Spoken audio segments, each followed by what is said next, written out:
this, like that, like this, like that, like this, like that.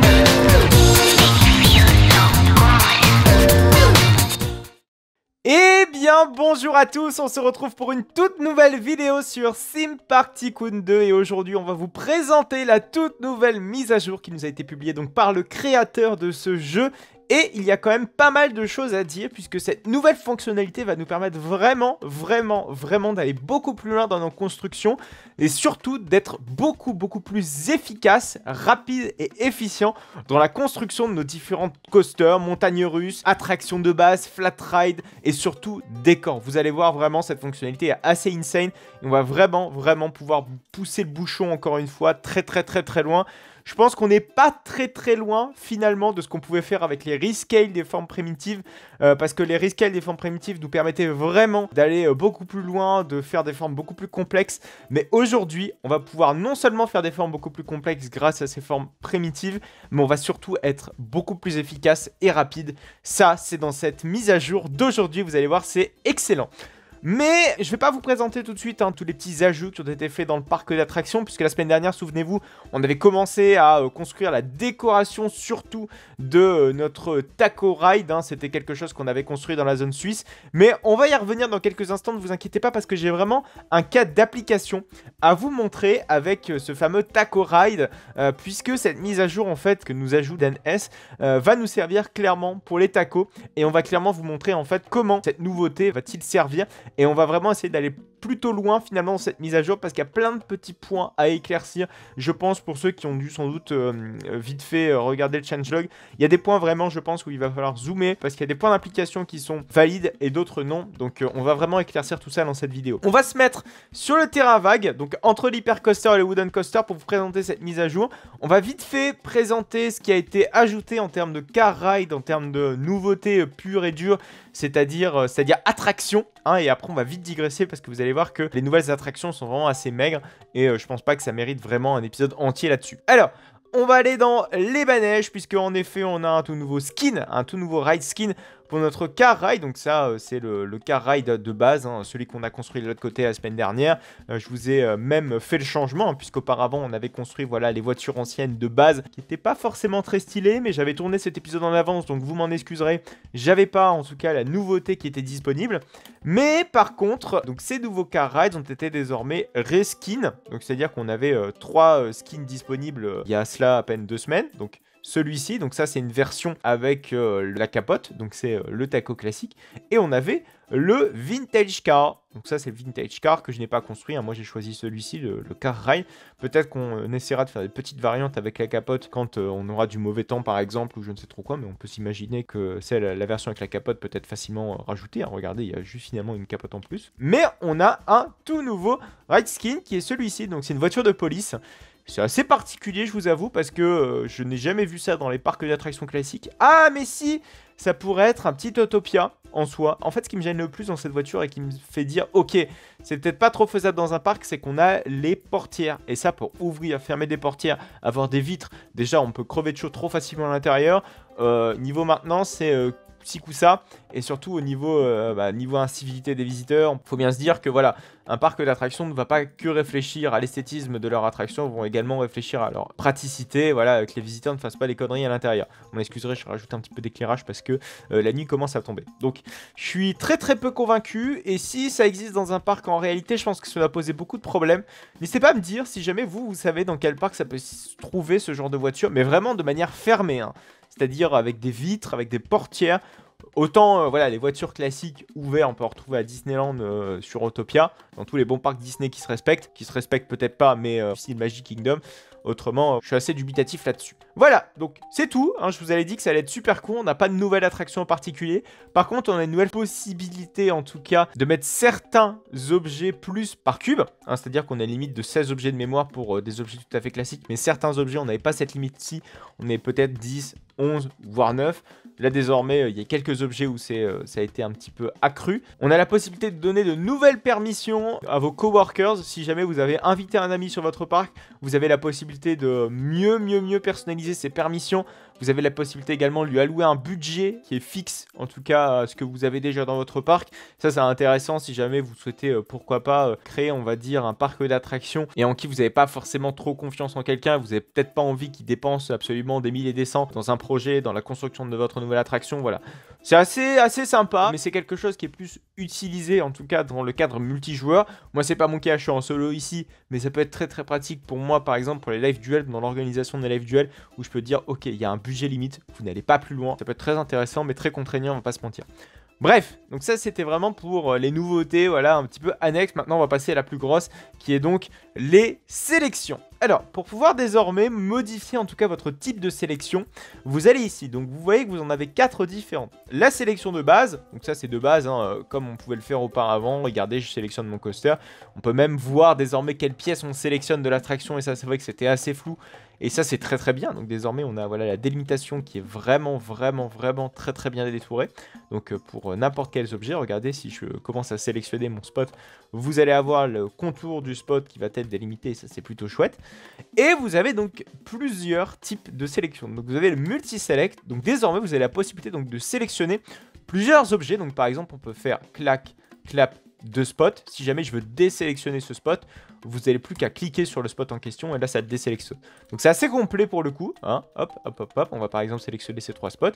Et par exemple, je peux faire plusieurs actions avec ces spots, mais on va y revenir dans quelques instants juste après. On a en troisième, c'est le box selection. Donc ça c'est quelque chose qui existe dans Planet Coaster. C'est-à-dire que vous pouvez hop sélectionner, boum, avec l'outil sélection comme ça, box selection. Donc là direct ça va vous sélectionner ce que vous souhaitez. Si jamais vous allez refaire voilà, une autre box, vous allez désélectionner en fait automatiquement le reste. Alors, par contre vous voyez que ce qui est important c'est que vous devez être suffisamment proche de vos objets pour faire qu'ils soient sélectionnables.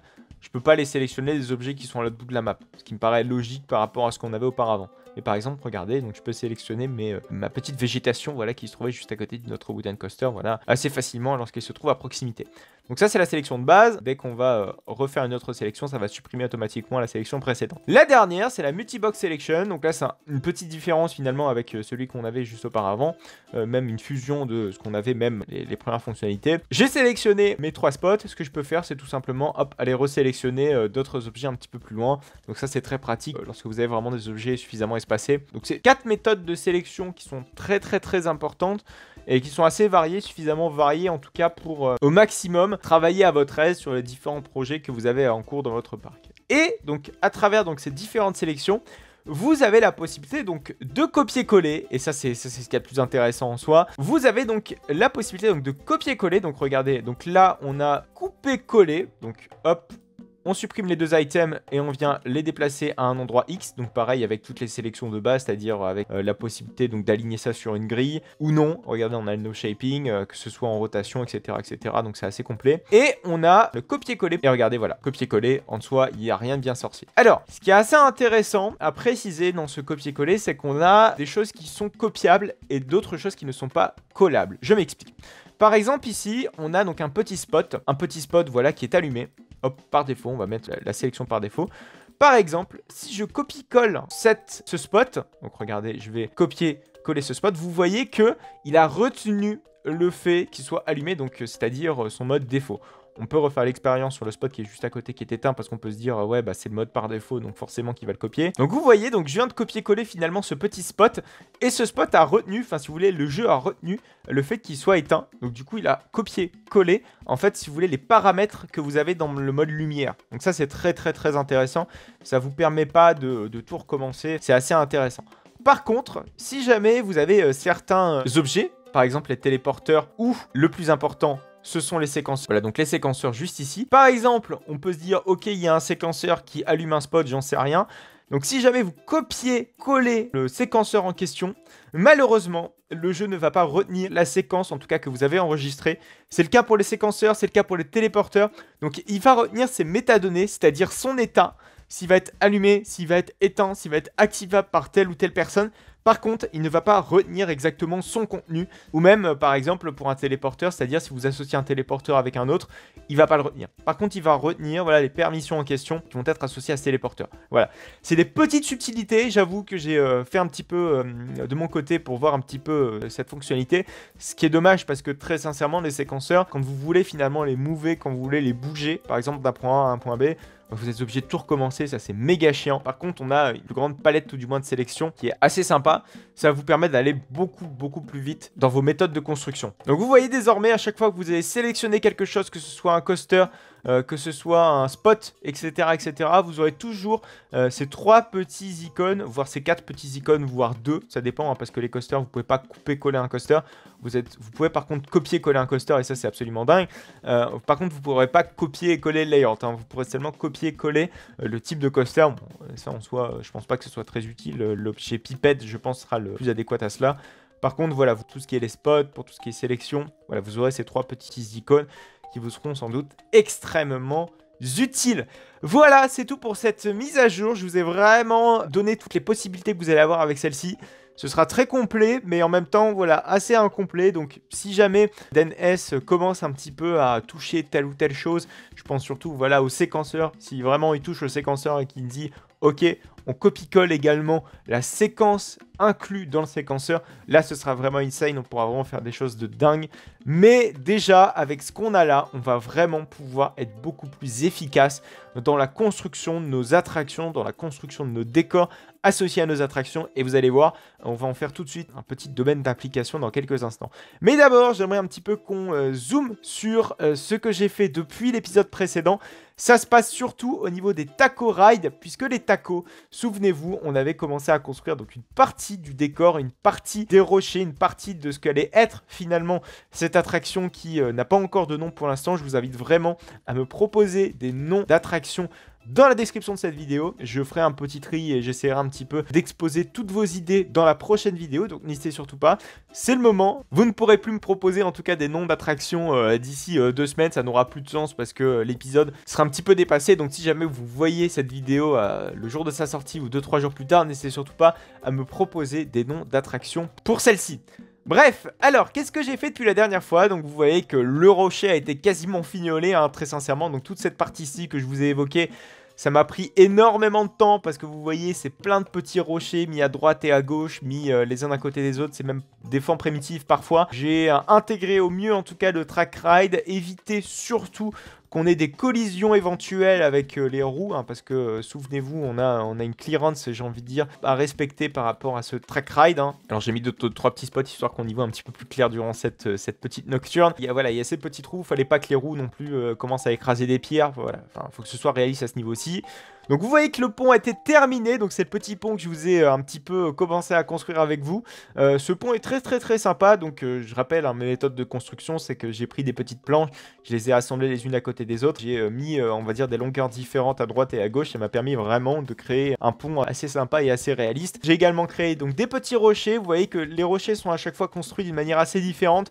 Là ici on a des rochers très droits et j'ai fait en sorte de mettre un petit peu de végétation au-dessus, donc en l'occurrence ici de la pelouse, avec une couleur différente de la pelouse habituelle. Donc ça c'est très sympa en fait, ça permet, voilà, ça fait un petit peu Super Mario 64, c'est cet effet voilà très cubique de rocher et au-dessus on vient mettre si vous voulez une texture, donc en l'occurrence ici c'est une texture herbe. Ça va être très pratique parce que pour la saison hivernale, quand on va thématiser, on va dire, cette attraction, on aura juste besoin de colorer le sol et on va pouvoir par exemple mettre de la neige. Et après, quand on va vouloir repasser en saison d'été, on va pouvoir remettre l'herbe, on va même pouvoir jouer un petit peu sur la couleur de l'herbe en fonction des saisons. Et ça, c'est très sympa. J'ai fait donc le petit tunnel également, que je vous ai présenté la fois dernière. Il y a également la petite cascade qui avait été posée la fois dernière, mais je sais plus trop si elle a été correctement placée. Là, cette fois-ci, elle est bien mieux placée, dans le sens que, voilà, on a le beau jet d'eau qui part en tout cas de la cascade et qui atterrit en tout cas dans la flotte. Ça, c'est plutôt logique et cohérent. J'ai mis également de la lumière. Donc ça, c'est très important. J'ai travaillé l'éclairage. Donc l'éclairage qui est au-dessus de l'eau, j'ai envie de dire, et en dessous de l'eau. Vous voyez qu'il y a 2 couleurs différentes. Donc le vert au-dessus de l'eau et le bleu en dessous. Donc en tout cas au niveau de l'eau. Donc ça, c'est très sympa. C'est important également de travailler ces 2 aspects-là. On a également 2-3 petits décors qui viennent un petit peu agrémenter tout cela. Je pense à des nénuphars qui sont juste ici. Et également de la végétation qui monte un petit peu au mur. C'est pas très visible en nocturne, mais ça l'est beaucoup plus en tout cas lorsque la lumière de jour est présente. Et derrière, quand on va se retourner, attention des rochers, bam, on a le mur dégueulasse. Très dégueulasse de béton, voilà, qui est apparu, hein, j'ai envie de dire. Donc le mur de béton qui est pas très joli, mais qui est très important, tout du moins pour faire la délimitation entre notre parc et ce qu'il y a derrière, donc la zone backstage. Et pour moi c'était assez important. J'ai également fait en sorte de thématiser les différents piliers. Alors, ça m'a coûté un petit peu du temps de travail parce que tout simplement, quand j'ai voulu rajouter les décors, si vous voulez, tout en bas, et bien derrière, le jeu me supprimait systématiquement les supports, tout simplement parce que les formes primitives, voilà, sont considérées comme des objets physiques, hein, même si c'est coloré, même si c'est texturé en rocher, c'est-à-dire en objet naturel ou en herbe, et ben ça me supprimait quand même mes supports. Donc ce que j'ai dû faire, c'est refaire un petit peu les supports personnalisés. Donc voilà, j'ai créé des supports personnalisés, tout ce qui est plus bateau, comme ce que je pouvais faire voilà, sur la liste des hypercoasters qui est tout là-bas. C'est pas compliqué, il n'y a rien de bien sorcier et je m'en suis plutôt assez bien démerdé. Alors par contre, c'est vrai que la couleur de ce support-ci est assez différente de la colorimétrie des différents autres supports. C'est à voir si je modifie pas tous les supports pour les passer à ce gris-ci. Vu que j'ai fait les gros supports là-bas dans cette couleur-ci, je pense que je vais reprendre la même couleur. Je trouvais que ces supports de cette couleur-ci s'intégraient quand même bien mieux à l'environnement, voilà, très rocailleux que ce qu'il y avait avec l'ancienne couleur. Mais bon, je pense que je vais devoir m'adapter là-dessus parce que je peux pas me permettre non plus de mettre 50 000 supports de couleurs différentes et travailler un petit peu toute la colorimétrie parce que vous voyez que la couleur en tout cas de la végétation qui se trouve juste ici est assez différente de la couleur qu'on peut retrouver globale, j'ai envie de dire, qui ressort un petit peu de la zone au niveau de cette zone rocher. Voilà, donc c'est important, mais il va falloir que je travaille un petit peu tout cela de mon côté.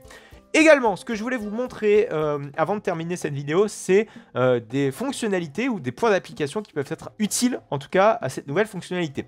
Par exemple, je veux faire dans un avenir proche, vous voyez un petit garage là qui va être juste ici. Donc ce que je vais faire, ni plus ni moins, c'est créer, donc pourquoi pas, une charpente. Et cette charpente, eh ben, il va falloir la dupliquer. Donc ce que je veux faire en fait avec ce merveilleux garage, c'est créer donc une petite charpente. C'est vrai qu'auparavant, les charpentes, on était obligé voilà, de faire pierre par pierre, charpente par charpente. C'était pas très pratique et ça demandait énormément de temps. Désormais, ça a un petit peu changé. Donc là, je crée une charpente vraiment vite fait, histoire que je puisse vous illustrer vraiment ce que je suis en train de raconter.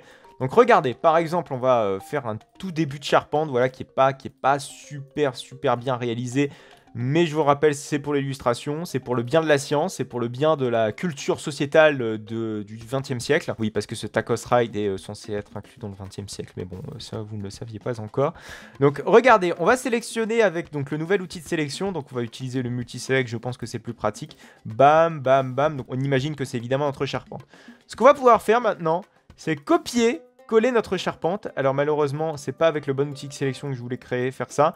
Mais par contre, on va pouvoir hop, abaisser et copier-coller littéralement notre charpente.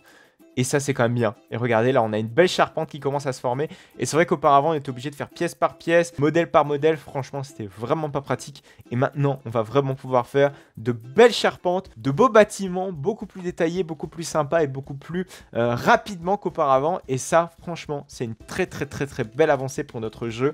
Et il y a encore plein d'autres points d'application, mais je voulais vraiment vous montrer à quel point cet outil est puissant. Et ça va vous permettre vraiment de faire les choses beaucoup plus rapidement. Il y aura moins d'excuses à la fainéantise à ce niveau-ci. Voilà, écoutez, je pense que c'est à peu près tout pour cette vidéo. N'hésitez pas à me dire, vous, quels sont vos points d'application qui seraient peut-être utiles dans votre parc d'attractions auxquels je n'aurais absolument pas pensé. Il y a deux choses. Donc il y a ça, et n'hésitez surtout pas à me proposer en tout cas des noms d'attractions pour notre Tacos Ride. Je le rappelle, il est dans la zone suisse, donc nécessairement, ce serait sympa d'avoir un nom qui serait en raccord avec la zone suisse, hein, très sincèrement. Autrement, n'hésitez pas à me proposer des noms peut-être un petit peu plus farfelus ou un petit peu plus éloignés finalement de la zone suisse. Peut-être qu'en faisant des petits raccords à droite et à gauche, ça peut être sympa. Évitez tout ce qui va être suisse, enfin genre avec le nom suisse dedans, ou les noms un petit peu bateaux. N'essayez surtout pas à me donner voilà, des noms un petit peu plus travaillés, ou peut-être des voitures suisses voilà, qui circulaient, pourquoi pas, dans le XXe siècle. Ça pourrait être très sympa d'intégrer voilà, ce genre de petit clin d'œil, en tout cas cette nouvelle attraction qui est donc le Tacos Ride. Merci à vous en tout cas de m'avoir suivi. On va se retrouver très prochainement, c'est-à-dire la semaine prochaine, pour une toute nouvelle vidéo de Sim Park Tycoon 2. Donc n'hésitez surtout pas à vous abonner. Il y a eu beaucoup de vidéos qui ont été publiées récemment dans des parcs d'attractions. Je pense à Frépertuis que vous connaissez bien, Plopsaco, Parc Astérix. Je vous invite vraiment à aller voir la toute dernière au Parc Astérix. On était presque 124 personnes à faire des attractions, à faire des coasters. C'était une journée absolument merveilleuse que Coasters World nous avait organisée. Ça crie, ça chante, ça rigole, enfin bref, la bonne ambiance. Je vous invite vraiment à aller voir cette vidéo qui va s'afficher dans quelques instants sur la droite. Avant d'aller la voir, n'oubliez pas que vous pouvez évidemment me suivre sur mon compte Instagram. Ça y est, il ne vous reste plus que quelques secondes pour aller voir cette merveilleuse vidéo au Parc Astérix.